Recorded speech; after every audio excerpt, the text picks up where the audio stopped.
पूर्ण परमात्मा पाप कर्म दंड को भी काट सकता है।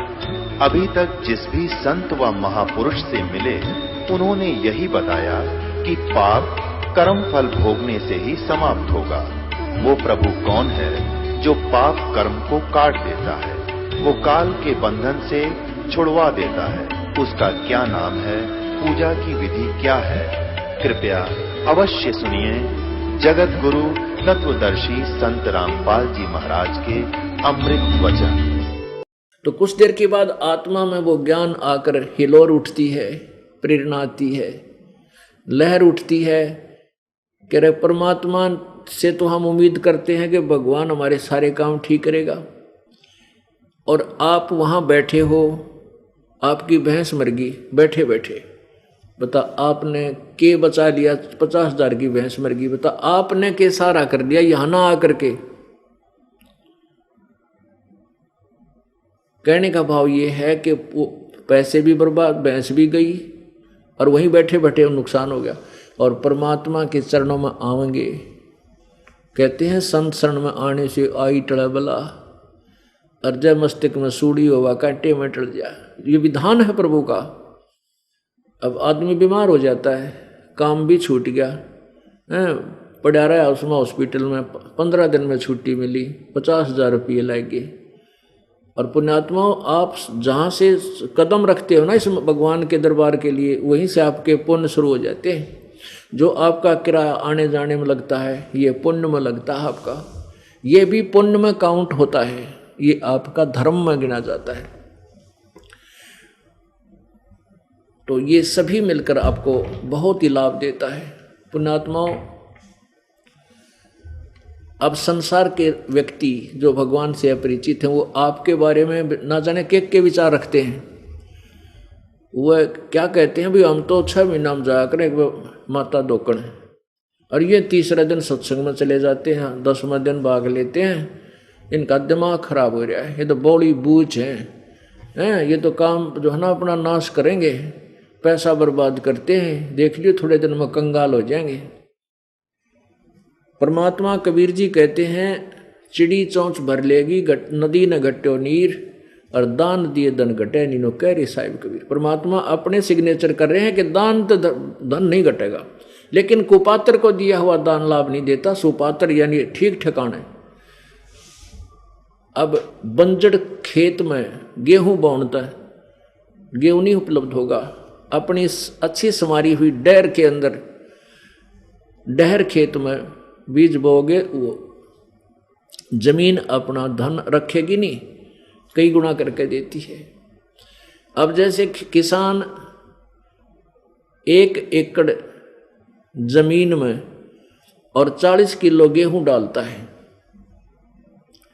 एक बार तो वो ऐसा लगता है जैसे गेहूं बर्बाद कर दिए, माटी में गिर दिए, और फिर वो 60-70 मन, 70-80 मन लाता है 40 किलो के, यानी 1 मन के 80 मन गेहूं वो लेकर आता है 1 एकड़ में। अब पुण्यात्माओं, ये विचार करने की बात है कि जो इस प्रोसीजर से परिचित नहीं है परमात्मा के मार्ग तक, उनको तो हम ऐसे लगे हैं जैसे ये बर्बाद कर रहे हैं धन को।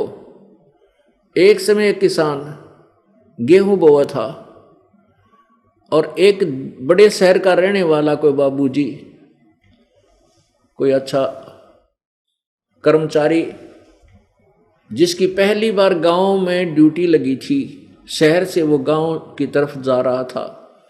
रास्ते में उसने देखा कि एक व्यक्ति गेहूं को और मिट्टी में डाल रहा है। उस शहर के बाबूजी को तो वो गेहूं अपने घर में लोहे की टैंकी में देखे थे, गले हुए सुरक्षित, और उसके विषय में पता था कि ये खराब हो जाएंगे, पानी लग जाए तो खराब हो जाएंगे, उसमें और भी दवाई डाली जाती है ताकि वो ठीक रहे, खराब ना हो जाए। और वो इतने अच्छे खाने की वस्तु है, जीवन दाता है गेहूं। तो उसने, बाबूजी ने देखा कि एक किसान गेहूं एक थैले में भर रखे हैं, और बैलों के पीछे एक यंत्र जोड़ रखा है हल, उसके अंदर एक पाइप सी ला रखी होती है जिसको ओरना बोल रहे हैं, बीज बोने की एक पाइप होती है बीज छोड़ने की। तो उसमें डाल डाल कर खेत की मिट्टी में वो गेहूं डाल रहा है। अब उस शहर के व्यक्ति ने सोचा भाई यू आदमी मेंटल तो नहीं है, इतनी अच्छे खाने की चीज को और माटी में गिरने लग रहा है, इसका दिमाग खराब हो रहा है। वो खड़ा होकर कहने लगा भाई रुकना भगत, भाई क्या कर रहा है तू ये? अरे इतनी अच्छी गेहूं कनक, देश में पहले ही खाद्य पदार्थों की कमी है, अन्न की कमी है, तू मिट्टी में मिला रहा है, तेरा दिमाग खराब है क्या? क्यों बर्बाद कर रहा है इस इतने अच्छे गेहूं को? अब उस किसान ने सोचा यू बंदर कितना आ गया, यू मुझे शिक्षा दे रहा है। तो किसान बोला बाबूजी मैं मिट्टी में गेहूं को बर्बाद नहीं कर रहा, मिट्टी में डालकर आबाद कर रहा हूं। ये बर्बाद नहीं हो रहा, ये मुझे आबाद करेगा। अब बाबूजी ने सोचा भैया अच्छा ये कैसे आबाद करेगा तुझे, तू तो खराब कर रहा है, ये तो खराब हो जाएगी। हमारे घर में ना लोहे की टैंकी में रख दें हम, और उसमें भी इसमें कीड़े लग जाते हैं, आप मिट्टी में डालकर कहते हो आबाद करेगा। तो किसान ने उसको पूरी तरह समझाया कि ऐसा है श्रीमान जी कि मैं 1 मन 40 किलो गेहूं लाया हूं और इस 1 एकड़ में डालूंगा, और फिर भूसा तो न्यारा होगा, जो धन मुझे मिलेगा पशुओं के लिए भूस जो बनेगा वो तो अलग होगा, और 80 मन गेहूं ले जाऊंगा, इसमें से 80 मन गेहूं मिलेंगे मेरे को। अब ये उसके गला उतरा नहीं, क्योंकि वो बाबूजी ने कभी प्रोसीजर देखा नहीं। वो कहने लगा भाई मैं तेरी बात को मानू नहीं, ये तो मिट्टी में बर्बाद हो जाएगा, तो कति खत्म हो जाएगा, देख लेना तीसरे दिन। अब कुछ दिनों के बाद किसान ने कहा कि तू, कुछ देर के बाद उनकी डिस्कस चलती रही, फिर कहा तू 4 महीने पाछा आइए, फिर दिखाऊंगा जादूगरी तेरे को। अब उस किसान, उस शहर वाला व्यक्ति का फिर मौका लग गया, जब गेहूं पकी हुई थी और ऊपर बाली में गेहूं परिपक्व हो चुके थे। उसको किसान ने फिर दिखाया कि देख भगत जी, ए श्रीमान, एक दाने का, एक बीज का ये गुच्छा बन गया, इसमें सैकड़ों पौधे, 10-20 पौधे उग गए, और प्रत्येक में बाली, एक बाली में 20-25 ये गेहूं है। उसने ऐसे ऐसे करके वो दिखा, देख। तब उस शहरी व्यक्ति की आंखें खुली और उसको सत्य माना। तो पुण्यात्माओं, जो आज आप धन दान कर रहे हो, किराए में पैसा लगा रहे हो, उन व्यक्तियों को और अनजान व्यक्ति को ऐसा लगता है जैसे ये तो मिट्टी में बर्बाद कर दिया, नाश कर दिया, खत्म कर दिया, खो दिया। नहीं, ये बर्बाद नहीं हो रहा, आपको एक दिन आबाद करेगा। ये परमात्मा का विधान है। अब अनजान व्यक्ति ने तो ऐसा लगता है तुम नाश करने लग रहे हो, आपको पता है कि हम तो, वो प्रोसीजर मिल गया हमारे को जो हमें आबाद करेगा। कुछ दिनों के बाद आप देखना आपके घरों में सबसे न्यारे आपके घर होंगे, आपके बच्चे सबसे न्यारे होंगे, इतने निर्विकार होंगे। दुनिया ये सोचा करेगी कि अपने बच्चा की ब्याह करा तो रामपाल वाले चेलियाँ कराएंगे, चेलियाँ के, नहीं तो अपनी बेटी ना आदमी ब्याह चल है ना, उससे पहले दिल न्यू करने लग जाए ना, मेरा किसा टकरा होगा, कोई शराबी है बटे हुए मिल गया, छोरी भी दुखी, माँ बाप भी दुखी। और हमारे घर में ये सैकड़ों, अब 100 कोस नहीं रहेगी ये बुराई, बीड़ी शराब मांस तम्बाकू की, और दुखी नहीं कर सकते एक दूसरे को। परमात्मा से डर लगेगा, थोड़ी सी भी कवासनी होगी तो 3 बार माफ़ी मांगेंगे एक दूसरे से, इतनी दया भर जाएगी। क्योंकि हम नास्तिक बन गए, भगवान से डर रहा नहीं, उसके संविधान से परिचित रहे नहीं, हम बर्बाद होते जा रहे हैं। एक दूसरे को चैन नहीं जरा सी भी, बेटी बहन तो पहला चिंता हो ले से भगवान क्यों करोगा, और 6 महीने के बाद तलाक के कागज तैयार हो जाते हैं। ये ऐसा जुल्म क्यों हो रहा है कि हमारे अंदर दया रही नहीं, भगवान का डर रहा नहीं, और परमात्मा का सहयोग रहा नहीं। अब क्या बताते हैं, अकल अलूने दीखते ये सर्व अकल के मूल, सदा रटे हरि नाम को ये झूले अनहद झूले। अब संसार को जैसे कहते हैं अकल अलूने दिखते, अकल अलूने उनने क्या कर कति बौड़ी बूझ मूर्ख से दिखा है। अब संसार जो भगवान से अपरिचित है, इस मार्ग में नहीं लगा है, उनको तो हम अकल अलूने दिखें, कति मूर्ख नजर आते हैं। लेकिन ये सर्व अकल के मूल, ये इन्होंने सब, अकल माने ज्ञान, ये आप तो सब ज्ञानों की जड़ ग्रहण कर रहे हो, चाहे किसी ने आप अकल अलूने दिखते हो, क्योंकि आप दिन रात मालिक याद करो और शुभ काम में आपकी नियत होगी। अकल अलूने दिखते ये सर्व अकल के मूल, हरदम रटे भगवान को, ये झूलने अनहद झूल। इस प्रकार हमने अपने मालिक के विधान को मद्देनजर रख करके संसार की बातों में नहीं आना, वो तो अनजान है। एक पहले हम गांव में जाकर पाठ किया करते थे, तो प्रारंभ में कुछ ये 2,500 रुपये लगते थे उस पाठ के करने में। हम अपना किराया नहीं लेते थे, जो पाठ करने जाते थे कोई पैसा कोई नहीं लेता था, क्यों तकरीबन मेरे साथ जो भक्त दास भी सर्विस करता था और भी सर्विस वाले भक्त थे, वो साथ सहयोग दिया करते थे, छुट्टी ले लेते, सैटरडे संडे नाम पाठ कराया करते। तो फिर वो क्या सिर्फ खाना भंडारा और जो पाठ की सामग्री आदि आती उसमें 2,500 रुपये लग जाते थे। जिसके हम पाठ कर रहे थे उसकी बहन का पति आ गया, बहन हुई, और उसका दूसरा भाई उपदेश नहीं ले रखा था, और वो शराबी था, वो मेहमान वो रिश्तेदार रिलेटिव जो था शराब पिया करता। तो वहाँ पाठ चल रहा था, छोटे छोटे बच्चे थे, उनने उसको आते ही कह दिया कि फूफा जी आज हमारे घर में मत आइए, तू शराब पी रखी और बीड़ी भी पीता है। वो कहने लगा अच्छा भाई तेरी वहीं रोटी ले आऊँगे। वो दूसरे घर पहुँच गया, तो दूसरे दोस्त का साला था दूसरा, वहाँ रुक गया।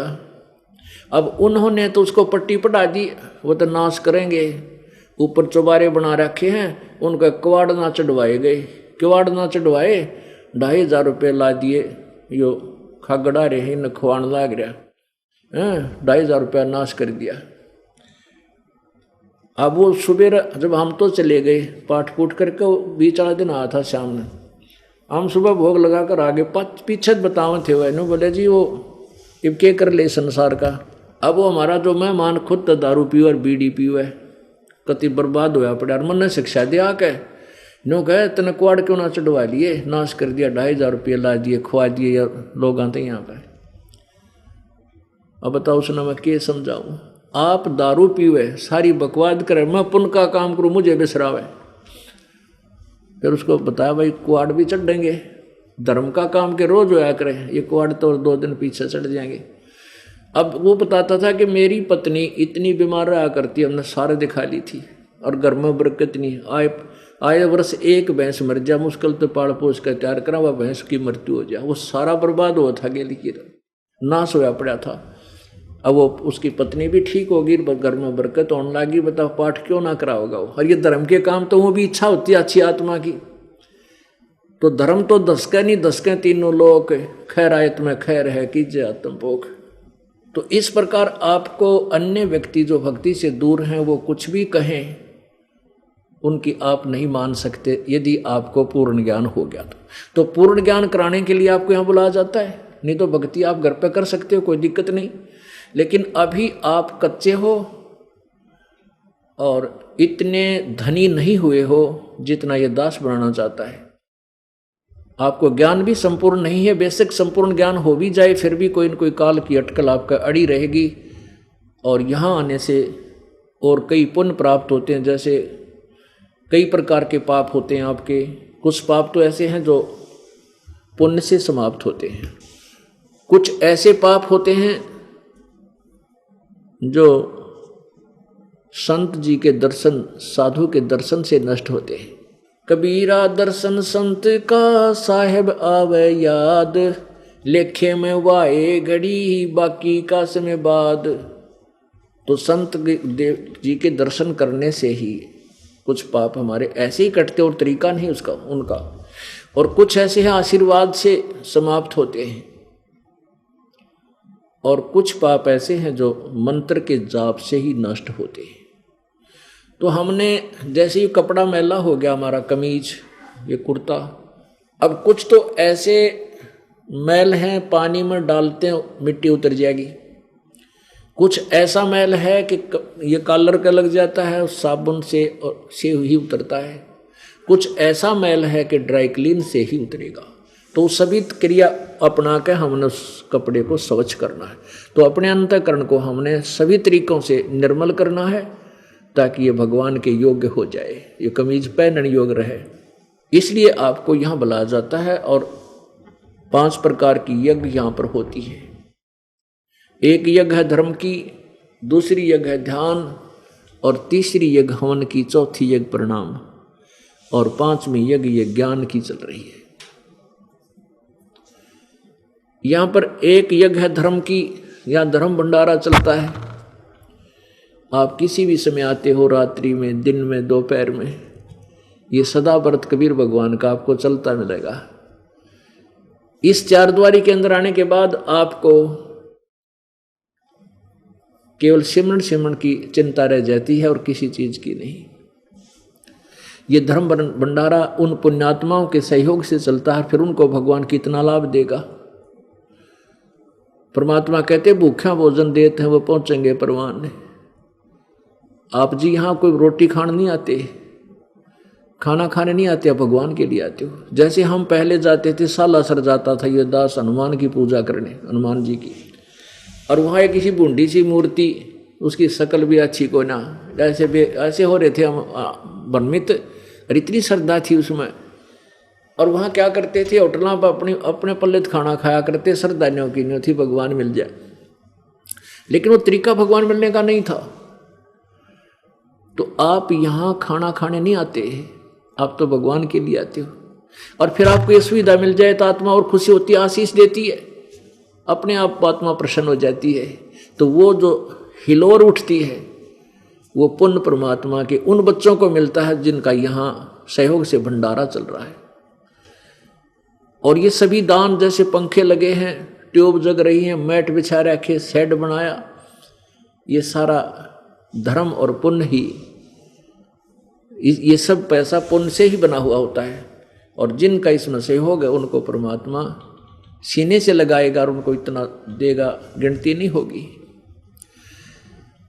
एक यज्ञ है धर्म की, ये धर्म भंडारा चल रहा है। दूसरी यज्ञ है ध्यान। यहाँ आने के बाद आपको परमात्मा याद रहता है। चर्चा चलती है तो मालिक की चलती है, एक दूसरे से डिस्कस करते हो, जो पुराने भक्त हैं वो नयों को समझाते हैं, वो भी आपको एक ध्यान यज्ञ होती है, और साथ में यह ज्ञान यज्ञ भी होती है। अब ज्ञान यज्ञ के साथ ध्यान का जोड़ है, क्योंकि जो परमात्मा की चर्चा चलेगी उसके अंदर ध्यान भी रहेगा। तो ऐसे एक यज्ञ धर्म की, दूसरी यज्ञ ध्यान, तीसरी यज्ञ हवन की।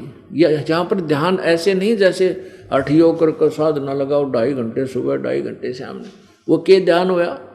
तुम ज्ञान ही पूरा नहीं है उन लोगों का जो ऐसी साधना बताते हैं, उनका ज्ञान ही झूठा है। तो परमात्मा कहते हैं झूठा ज्ञान ध्यान कहाँ लाओ, ये बाद विदा चतुराई। तुम्हारा ज्ञान ही यूजलेस है, तुम्हारी सिद्धांत ही गलत है। तुम ध्यान कहाँ लगाए बैठे हो, क्यों ड्रामा कर रहे हो, वाद विवाद करके चतुरता दिखा रहे हो। हमारा ध्यान है जैसे जो पति भरता पति से राती, आन पुरुष नहीं भावे, बस पी हर में सुरत प्रीतम, ऐसे ध्यान लगावे। अब जैसे बेटी का ब्याह हो गया, जब वो ससुराल से अपने घर आती है तो रहती घर पर है, सारा काम करती है, और ऊपर से कति कोई महसूस नहीं कर सकता, लेकिन उसका ध्यान अपने पति के पास रहता है। कहते हैं इसको ध्यान कह, हमारा ऐसा ध्यान है। तो वो ध्यान है, ये हठ योग वाला ध्यान संतों ने नहीं बताया। कबीर परमात्मा कहते हैं मुझे सो सतगुर मन भावे, जो आंख ना मूंदे कान ना रूंदे ना अन्न दुल जावे, जो सहज समाधि बतावे। सहज ध्यान, समाधि माने ध्यान, ये सहज समाधि है। तो यहाँ 5 यज्ञ चलते हैं। तीसरी यज्ञ हवन की, यहाँ पर ये अखंड ज्योत चलेगी 3 दिन तक। एक जो पाठ कराता है उसमें लगभग 1 किलो देसी घी 3 दिन में हवन हो जाता है एक व्यक्ति का। और जो भी कराता है उसका 3 दिन के अंदर उतना ही अलग अलग से ज्योति जला करके उतना घी हवन होता है। ये हवन की यज्ञ है। और चौथी योग प्रणाम या प्रणाम करते हैं, दंडवत प्रणाम करते हैं, ये भी एक यज्ञ का काम करती है, लेकिन सच्ची श्रद्धा से, हृदय से न देखा देखी की भक्ति का कोई लाभ नहीं होता। लेकिन एक दो बार शुरू माता जब तक देखा देखी करे, सारे करें तो मैं भी कर लूँ, लेकिन उसका विशेष फिर श्रद्धा बननी चाहिए। कहते हैं जय गोपाल दंडवत कर पैरा पड़ प्रणाम, पर दुआ करो दिल पाक से, वो असला असली सलाम। जय गोपाल दंडवत कर पैरा पड़ प्रणाम, पर दुआ करो दिल पाक से। चाहे जय गोपाल बोल ले और चाहे दंडवत प्रणाम कर ले, जब दिल में श्रद्धा नहीं है कोई ऐसे का लाभ नहीं।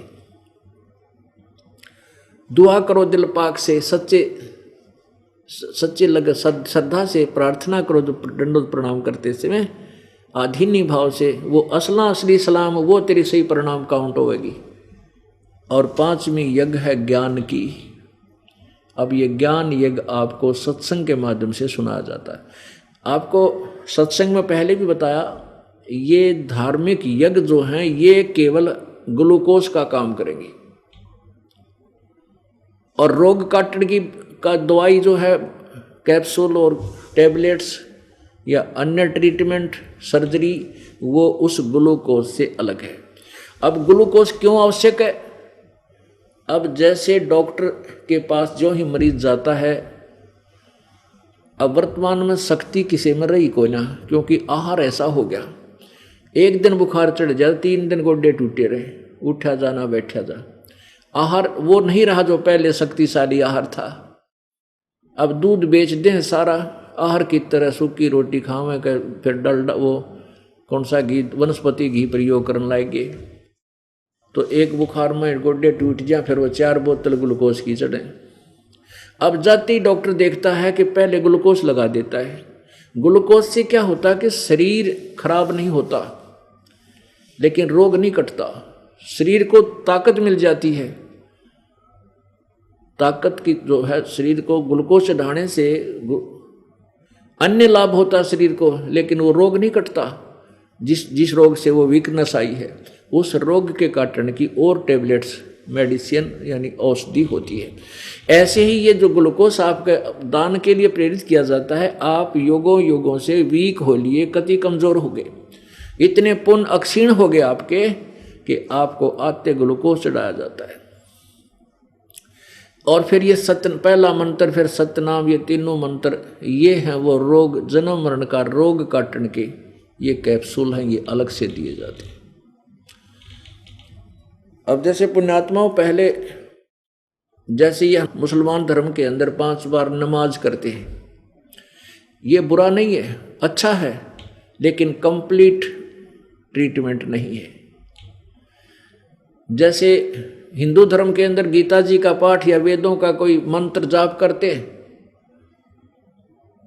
ये गायत्री मंत्र बनाकर ओम नाम ला दिया, यजुर्वेद अध्याय नंबर 36 के मंत्र नंबर 3 का, और उस बार बार उस मंत्र के बार बार रिपीट करने से एक ज्ञान यज्ञ का फल मिलता, लेकिन मोक्ष नहीं।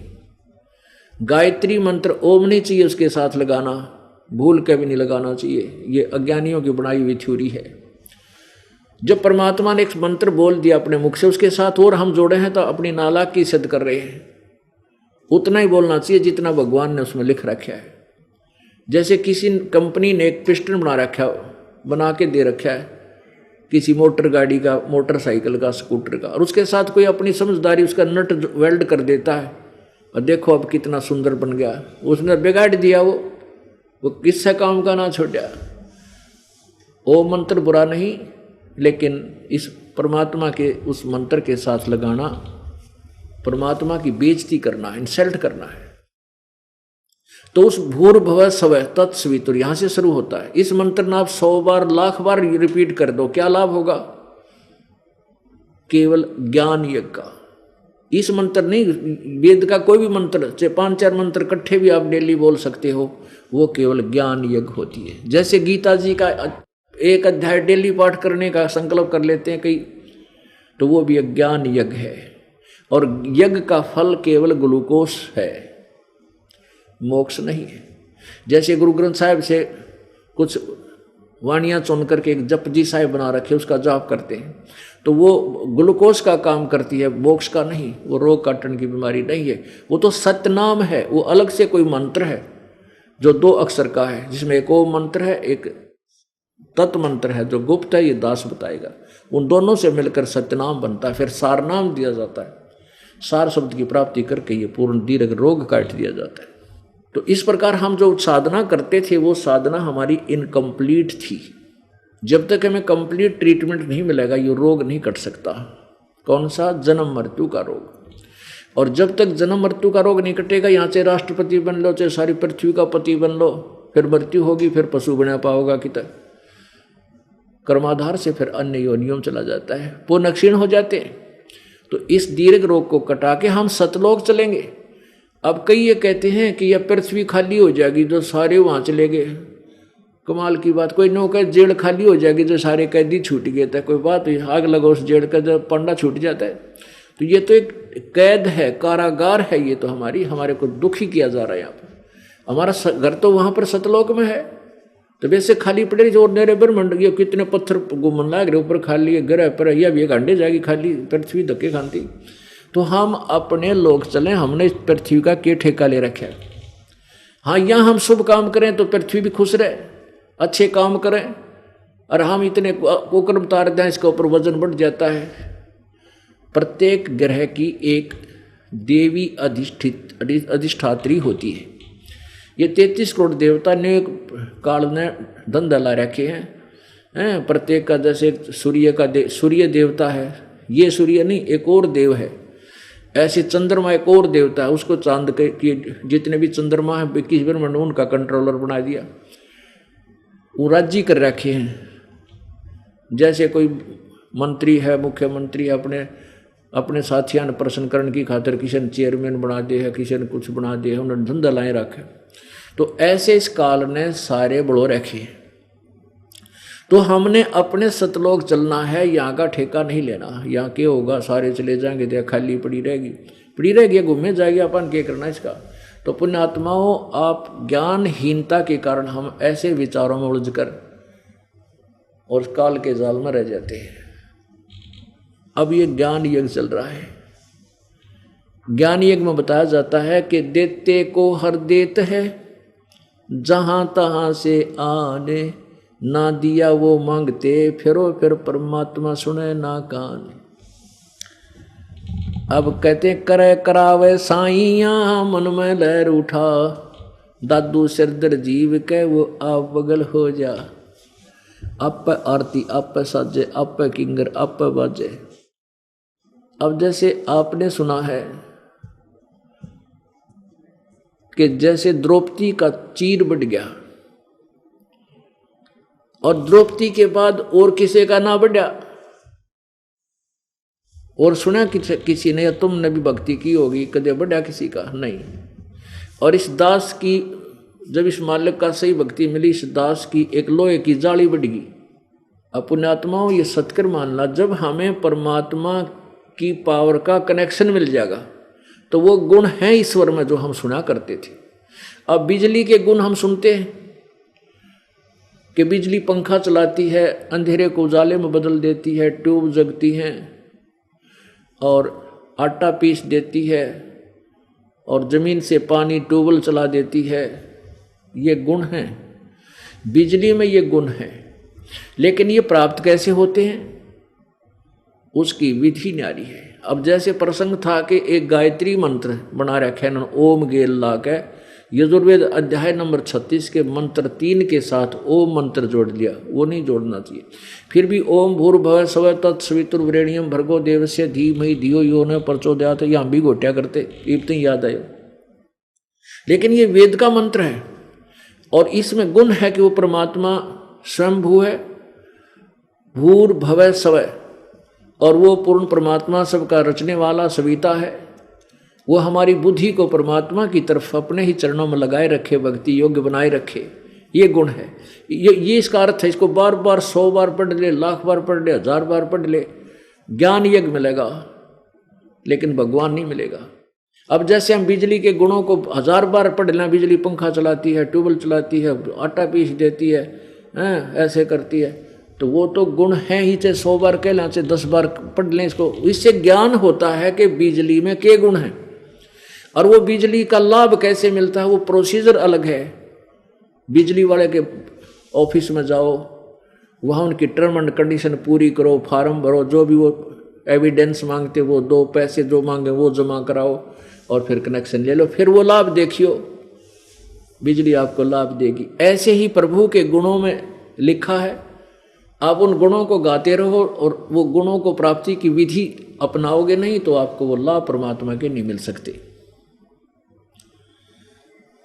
अब कुछ नकली संतों ने, ऋषि महर्षियों ने झूठे शास्त्र विधि त्याग का मनमानी क्रियाएं आपको दे दी, वो ऐसी दे दी, फिटिंग कर दी और तार जोड़ दिया कनेक्शन, लेकिन उसने जिस से आपका तार जोड़ा है, जिस पावर हाउस थे उसमें लाइट नहीं है, वो किताब बबूल के लटका बांध रखा तार उसने, और ऊपर से बहुत बढ़िया पावर हाउस दिखा रखा है और किकर के लटके तार बांध के आपको कनेक्शन दिए बैठे है। आप रोज वो गुण भी गाते हो, भगवान ऐसा करता है, भगवान ऐसा करता है, किसी को होता नहीं, किसी के नहीं हो रहा था। अब देखना, आप कनेक्शन लेकर जाओगे, बिजली आपके घर पाओगी। आप कनेक्शन, यहाँ से कनेक्शन मिलता है, आपके जाने से पहले आपके घर लाइट पहुँच जाती है। इसी प्रकार आप यहाँ नाम लेकर जाओगे, आपके घर पर भगवान पहुँच जाएंगे और वहाँ बैठे थारे भूता नर पितरा ने दे लट्ठा उड़ा घर तक काटेंगे पहले तो। यानी जो तुम्हें दुखदाई तत्व हैं वहाँ शैतान बैठे, उनको भगावेंगे वहाँ से जाते ही, और फिर आपको वो हानि से बचाएंगे, आपको वो लाभ देंगे जो भगवान दिया करता है। अब द्रौपदी का जो चीर बढ़ा, वो कैसे बढ़ा? द्रौप सुता कूदी ने लीर, जाके अंत बढ़ाए चीर। ये द्रौपदी राजा द्रुपद की लड़की थी, और जब ये कंवारी थी अपने पिता के घर पे ही थी, ये स्नान करने के लिए गंगा पर जाया करती, गंगा दरिया पे। वहाँ इनके पिता ने अपनी बेटी और रानियों के नहाने के लिए एक सुंदर घाट बना रखा था, और द्रौपदी की काफी सहेली थी, वो हजारों सहेलियों के साथ प्रतिदिन उस गंगा के घाट पर स्नान करने जाया करती थी वक़्त से। और परमात्मा को पता है कि मेरी प्यारी आत्मा, क्योंकि हम जो भी यहाँ पदवी पाए हैं ये सभी परमात्मा कबीर जी की आत्मा है, और हमारे ऊपर आने वाली आपदाओं से बचाने के लिए वो परमात्मा ना जाने कितने कारण बनाता है। अब द्रौपदी के ऊपर जो आपत्ति आनी थी, प्रभु को पता था कि उसका चीर हरण होगा, उसके प्रारब्ध में लिखा था। तो परमेश्वर ने ऐसी लीला की, स्वयं ही एक ब्लाइंड मैन की भूमिका की प्रभु ने। कहते हैं 100 छलछीदर मैं करूं अपने जन के काज, अंधा महात्मा का रूप धारण करके परमात्मा उस गंगा के जल में स्नान करने लग गए। अब यहाँ हम केवल एक अंधा महात्मा लेकर चलेंगे। सुपात्र को दान किया हुआ प्रफुल्लित होता है, कुपात्र को नहीं। एक अंधा महात्मा था, वो दरिया के किनारे चलता चलता उसने सोची दरिया चल रही है, यहाँ स्नान कर लूं। उसके शरीर पर केवल एक लंगोटी थी, एक कौपीन होती थी, जैसे केवल एक पर्दे के ऊपर के एक 6 इंच 8 इंच का एक कपड़ा, एक तागड़ी, यानी ऐसे एक रस्सी बांध लेते हैं, तागड़ी सी एक धागा सा जहाँ नाड़ा बांधते हैं ऐसे, और उसके केवल एक 6 उंगल का यानी इतनी चौड़ाई का एक कपड़ा बांध लेते हैं अपनी लंगोटी के स्थान पर, और दूसरी लंगोटी थी नहीं। वो स्नान करने लग गए दरिया में। स्नान करते करते उनकी वह लंगोटी टूट गई, खुल गिर, वो बहकर चली गई। अब वो महात्मा जी उधर देखा कि लड़कियां आ रही हैं शोर शराबा करती हुई। अब उस संत ने सोचा कि वे लड़कियां आ गई, यहां मेरे ख्याल में कित आसपास घाट होगा नहाने का। अब वो संत जब पहले थोड़े पानी में था तो गहरे पानी में चला गया, गर्दन से थोड़ा सा नीचे तक, इस श्रम के मारे कि कहीं मैं नंगा हूं, निवस्त्र हो गया हूं और लड़कियां आऊंगी तो मुझे शर्म लगेगी, क्या कहेंगी।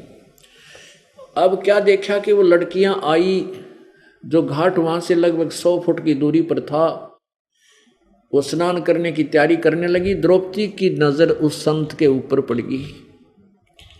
अब कहते हैं साधु दर्शन राम का मुख पर बसे सुहाग, दर्श उन्हीं को होते हैं जिनके पूर्ण भाग। अब संत परमात्मा का ही स्वरूप माना जाता है, जब संत होता है। अब जो पुण्यात्मा होती है साधु भक्त को देखकर बड़ी प्रसन्न होती है और सोचता है कि मैं इनसे बात करूंगा, भगवान के विषय में चर्चा करूंगा। अब द्रौपदी के मन में आई कि साधु है, स्नान कर रहा है और हम भी नहा लेती हैं जल्दी सी, फिर महात्मा के साथ परमात्मा की चर्चा करेंगे, इनसे प्रभु के विषय में जानकारी प्राप्त करेंगे। अब द्रौपदी स्नान करने लगी। स्नान सुनून करके जब वह बाहर आई, खूब नहाई धोई, नदी में खूब उछल कूद करी और भूल भाल गई। वह फिर आध घंटे में जब नहा धोकर बाहर निकली तब उसको फिर साधु दिखाई दिया। वो हो महाराज जी तो अभी नहा ही रहा है, बाहर आया नहीं है। फिर उसने ध्यान से देखा कि महात्मा नहा नहीं रहा है, ये तो कोई वस्तु ढूंढ रहा है, जैसे हाथ मार रहा है। फिर उसने देखा कि महात्मा जी तो निवस्त्र है और बाहर कोई वस्त्र है नहीं, ये शर्म के मारे बाहर नहीं निकल रहा, इसके पास कोई कपड़ा को नहीं। तो द्रौपदी ने क्या किया, अब देखो पुण्यात्माओं, इसको कहते हैं ज्ञान, और कहते हैं बैराग नाम है त्याग का 5-25 माह। अब कहते हैं काम क्रोध लोभ मोह अहंकार, ये जो पांचों हैं इन्हीं का इनकी दिशा बदल ले। हम लोभ करें तो ऐसा करें, कैसे करें। अब द्रौपदी ने देखा महात्मा निवस्त्र है और उसको ज्ञान इतना तो पता ही था कि मैं धर्म करूंगी तो मुझे मिलेगा, नहीं तो वो अपनी सहेलियों को भी कह सकती, नौकरानियों को भी कह सकती थी कि इसको एक साड़ी का टुकड़ा दे दो महात्मा को। और बांदी तो एक राजा की लड़की के कहने से नौकरानियां तो पूरी साड़ी की साड़ी घेर देख जाते, 2 देवेगी। लेकिन नहीं, यहाँ ज्ञान में लोभ करना ऐसे सिखाया प्रभु ने, ज्ञान ने, कि द्रौपदी के मन में था कि मैं दान करूंगी मुझे मिलेगा, ये करेंगी इनको मिलेगा, इनको चांस क्यों दूं, बेईमान ना करे, लोभ करे तो ऐसा करे। उस लड़की ने, राजा की लड़की देखो कितना सुंदर साड़ी पहन रही होगी, कितनी कीमती होगी। जैसे हम अपने बेटे बेटी को स्कूल भेजते हैं या कपड़े लाते हैं, हम चाहे मैले कुचले किसी पहन रहे हैं फटे पुराने, पर अपने बच्चों को बहुत अच्छा वस्त्र ला कर देते हैं, अच्छे कीमती, जितनी हमारी सामर्थ्य है। तो ऐसे राजा की लड़की की कितनी सुंदर साड़ी होगी, कितनी कीमती होगी। लड़की ने आव देखा ना ताव देखा, अपनी साड़ी में तो एक बिलात, एक गट यानी 8-9 इंच का कपड़ा नो पाड़ा, एक लीर सी, और दरिया में डाल दी कि महाराज जी का हाथ लग जाए, क्योंकि वो जिधर जल जा रहा था बहता हुआ, उस साइड में 100 फुट नीचे था, नहा रहा था जल में। अब वो महात्मा को दिखाई नहीं दे रहा था, अंधे थे। वो जो है वो साड़ी का टुकड़ा दूर से निकल गया। लड़की ने एक और पाड़ा, फिर वह दी 7-8। अब देखो 2 गिट में कितना कपड़ा चला जाता है, ऐसे 4 फिर 8, यानी आधे से ज्यादा साड़ी फाड़ कर डाल दी, लेकिन महात्मा का हाथ लगी नहीं। अब लड़की ने सोचा भाई कोई बात नहीं, वो निकट न्यों नहीं जाना चाहती कदे महात्मा शर्मा जावे लड़की की आवाज सुन के। फिर उन्हें और वो शर्मांती भी नहीं जावा थी, महाराज निवस्त्र। फिर उन्हें सोचा मेरे पिता के समान है, राज ये महादुखी है, यदि अब इसको कपड़ा नहीं मिलेगा तो सारा दिन इसमें सड़ेगा और कितना रात ने निकलेगा, और फिर इसके पास कपड़ा नहीं, महात्मा शर्मदार है, पता नहीं क्या सोच बैठेगा। इस उद्देश्य से लड़की ने एक लंबी लकड़ी उठाई, लंबी लकड़ी, और उस लकड़ी का एक लपेटा देकर उस एक ऐसे चीर फिर फाड़ा अपनी साड़ी को और उसमें लपेट के और लंबी लकड़ी करके जहाँ महाराज जी ऐसे हाथ कर रहे थे, वो साधु जी ऐसे ढूंढ रहे थे, उसके आसपास वो कपड़ा कर दिया, उसके हाथ लग गया। अब साधु के हाथ लग गया तो हाथ पकड़ दिया उसने और फिर देखा,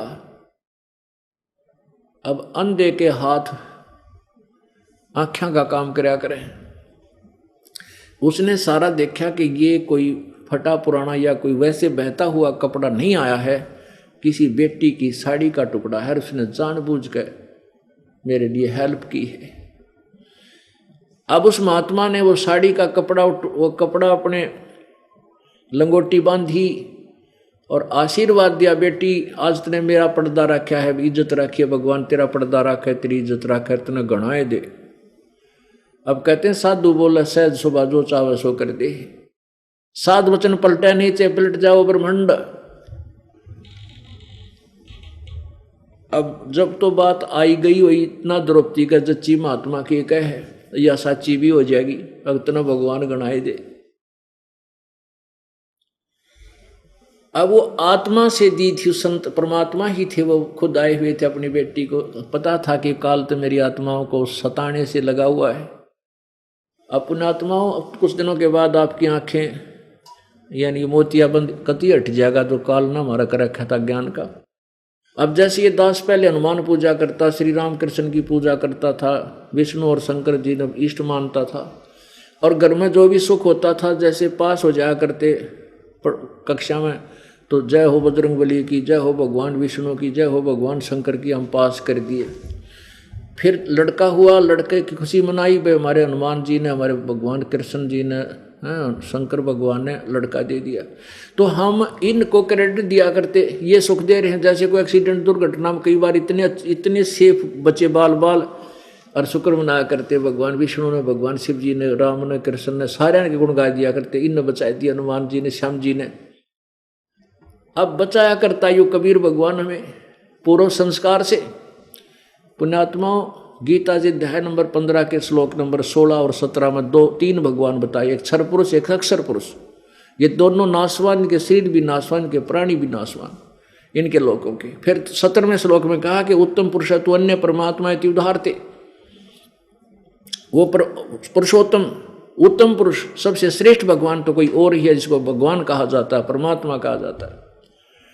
और वह यह लोकत्रयम आविश्य विभर्ति अवैश्वर है, जो तीनों लोकों में प्रवेश करके सबका धारण पोषण करता है, वही सबका किए हुए कर्म का वही फल देता है, सबका धारण पोषण वही देता है, अन्य कोई दे ही नहीं सकता। अंडरस्टूड हो गए तो वो सभी सुख ये भगवान ही हमें देता है। चाहे हम वर्तमान में किससे की पूजा कर रहे हैं वो अलग बात है, वो पूजा है ही नहीं हमारी क्योंकि शास्त्र विरुद्ध है, लेकिन जो आपको बाल बाल बचाता है, ऐसे सुख देता था, तो हाँ वो देता तो कबीर भगवान था और हम क्रेडिट देते थे इनको। परमात्मा कहते हैं जगत का पेखना पेख्या, धनी का नाम ना लेखा। हम इधर एक दूसरे को क्रेडिट देते हैं, फलाने ने मेरा ये लाभ कर दिया, उसने मुझे ऐसे कर दिया, वहाँ उसने बचा दिया, ऐसा होगा।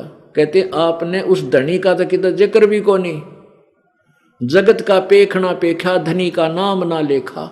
उसका पूर्ण परमात्मा जो हमें सुख दे रहा था, हमारे पूर्व जन्म के संस्कारों को भी वही सुचारू रूप से देता है, बचाव करता है, उसका कितना नाम भी नहीं था, लेखा भी नहीं था। तो द्रौपदी अपने घर आ गई। फिर कुछ दिनों के बाद उसका ब्याह हो गया। फिर एक समय संस्कारवश कौरव पांडव ने जुआ खेला, द्रौपदी सारा राज्य जिता दिया युधिष्ठिर ने और अपनी पत्नी भी दांव पर लगा दी। अब इन कथाओं को, महाभारत जैसे कथाओं को हम सहर सुना और पढ़ा करते। एक पढ़ने की कथा है कि ये महापुरुष थे जिसने अपनी पत्नी दांव पर लगा दी, उनकी अकल मारी गई। बताओ उनको के था महात्मा का, मर के उनको सूरवीर बताओ, इतनी मंदबुद्धि के लोग, क्या जरूरत थी जुआ खेलने की। और फिर पत्नी दाव पर लगा दी, फिर भी ना डटा गया। ऐसी बेहुदी कथाओं को सुनकर हम सारा अपना जीवन बर्बाद कराया करते, सोचा करते कोई धार्मिक ग्रंथ पढ़ रहे हैं। ये कोई धार्मिक ग्रंथ है?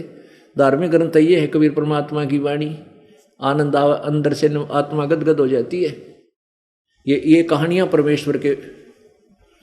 तो क्या हुआ कि द्रौपदी को दाव पर लगा दिया। एक बार युधिष्ठिर ने एक शीश महल बनाया था शीशे का, और द्रौपदी पानी लेकर आई थी जल भर के, और दुर्योधन का आना हो गया घर में। उसने शीशा ना दिखा, टक्कर लग गई उसकी, और एकदम वो पीछे न गिर गया। अब जैसे मजाक कर लेती हैं, अब द्रौपदी का वो देवर लगा था, छोटा भाई था युधिष्ठिर से, तो उसने हंसी मजाक में कह दिया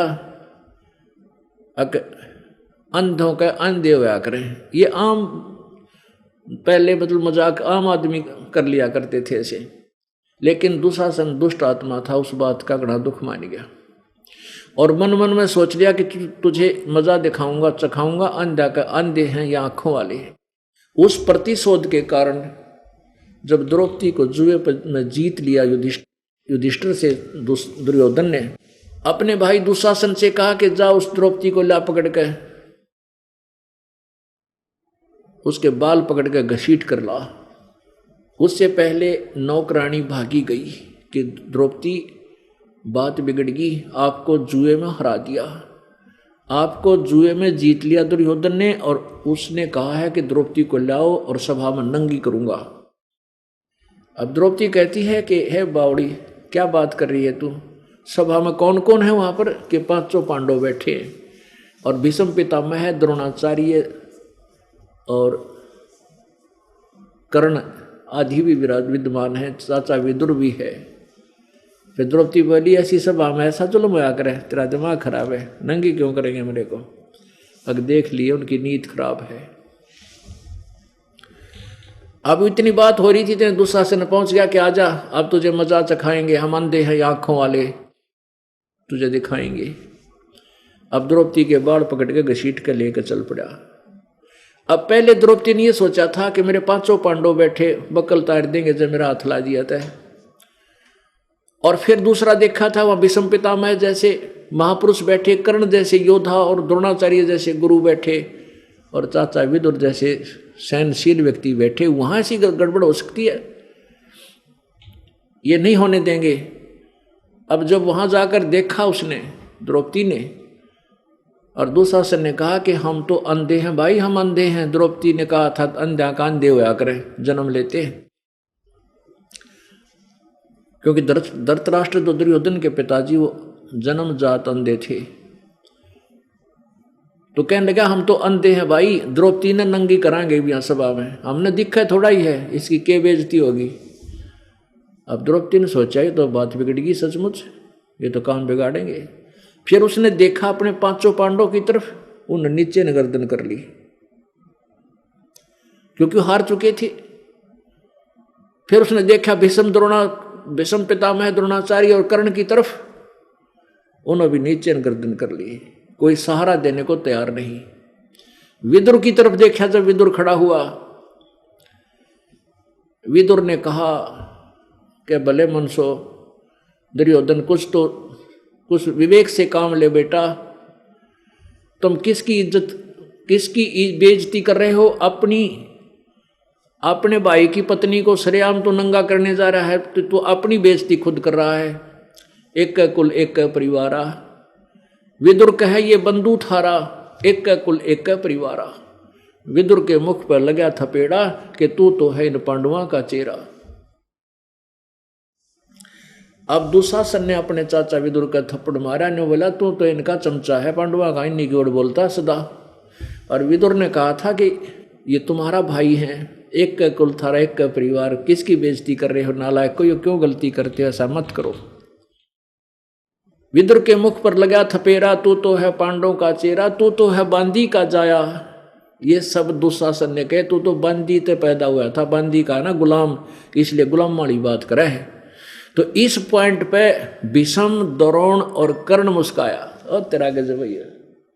ये देख लो हमारे पंचायती भीष्म पितामह द्रोणाचार्य और वो गुरु और कर्ण जैसे योद्धा, उन्हें धमकाना चाहिए था उस नालायक दुशासन को। खबरदार चाचा बात उठा दिया, नीच तने जुल्म कर दिया।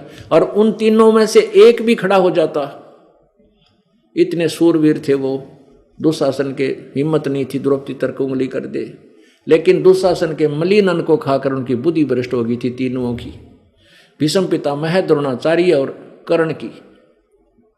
जब दुशासन ने ये शब्द कहा कि तू तो है बांदी का जाया, भीष्म पितामह और करुण मुस्काया। कर्ण आसन लागे दांदरे का डंडा गया। अरे थरा गजब भैया, तुम पंचायती हो। विदुर उठकर चला गया। ये एक सच्चे पंचायती की नीति होनी चाहिए, कहे तो सत्य कहे, नहीं माना तो सभा त्याग देनी चाहिए, अन्याय को देखना नहीं चाहिए। विदुर उठकर चला गया। अपने आत्माओं, ये इस एक सटोरी में कई बात सुलझेंगी, कई शंका का समाधान बनेगा। एक तो ये बनेगा कि देते को हर देत है जहां तहां से आन, जिसने दान किया उसको भगवान अवश्य देगा, कोई कारण बनावे। और जिनने दान नहीं किया वो मांगते फिरियो, साहिब सुने नहीं कान। ये कागज चुगड़ियाँ अंडे हैं, भिखारी दिए बाबा कोई नहीं छोड़ता, चल चल। और जिनने दान कर रखा है, कार कोठियों में चलते हैं, हेलीकॉप्टरों में चलते हैं, समय पर रोटियाँ मिली है, ठीक मिली है, तो नहीं दिया वो मांगते फिरियो, फिर परमात्मा नहीं सुनता है। अब दूसरा ये है कि एक नीति ऐसी होनी चाहिए पंचायती की, या तो बात कहे सत्य कहे, नहीं तो उठकर चला जाओ, वहां रहना नहीं चाहिए उस अन्याय स्थल पर। और फिर तीसरी ये सिद्ध करी परमात्मा ने कि जब तक हम संसार को अपना सहयोगी मानते हैं, परमात्मा दूर रहता है। जब हम संसार से हटकर एक मालिक पर आसरा करते हैं, परमात्मा तेरे बिना हमारा कोई नहीं। जब द्रौपदी ने देखा कि तो सब बंधे पड़े हैं, भीष्म पितामह द्रोणाचार्य और कर्ण की आज ये नीति, ये दांतरे निकाल रहे, हंस रहे, इन्होंने मेरी इज्जत की चिंता नहीं, और यहाँ बैठे हरियो नंगी करने को तैयार हो गया है, तो उनकी क्या नीत होगी आप सोच सकते हैं। उनके दिल में कितना दोष बना होगा। नहीं तो किसी लड़की को नंगा कर ना बोला तो उठ कर चला जाना चाहिए, अगर उन्हें शर्म थी तो। उनके दिल में दोष था। अब तब द्रौपदी उधर पांडवों की तरफ देखा, वो 5 नौकर गए नीचे ने, क्योंकि वो हार चुके, बंधन मर्यादा में बंध गए। अब परमात्मा कहते बंधे से बंधा मिला छूटे कौन उपाय, और कर बंदगी निर्बंध की वो पल में दे छुड़ाए। अब जैसे 4-5 व्यक्ति न्यू बांध रखे पाछे तात करके किसी वृक्षों के, और एक बंधा हुआ दूसरे ने कहता तो मुझे खोल दे, वो कहता मुझे खोल दे, वो नहीं खोल सकते। वो तो निर्बंध आवा, जो बंधा ना हो उन सब के बंधन खोलकर चालता कर दे।